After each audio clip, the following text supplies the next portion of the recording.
How to enable auto clicker in iPhone. To enable auto clicker in your iPhone devices, first up go to settings and scroll down until you see the accessibility option.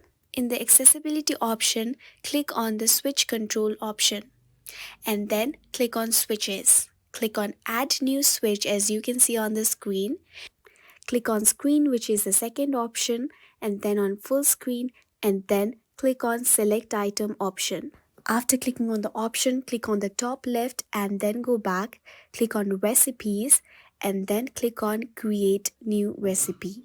Then under the switches, you can see an assign a switch option. Click on full screen, then click on the fifth option, which is the custom gesture.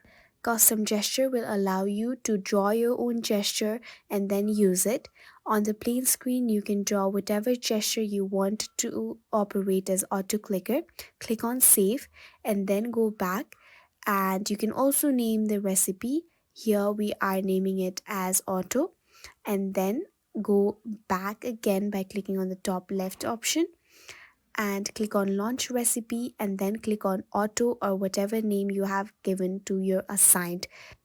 Then go back and then scroll down to the bottom of settings, click on accessibility shortcut, and here you can scroll down and then click on switch control option.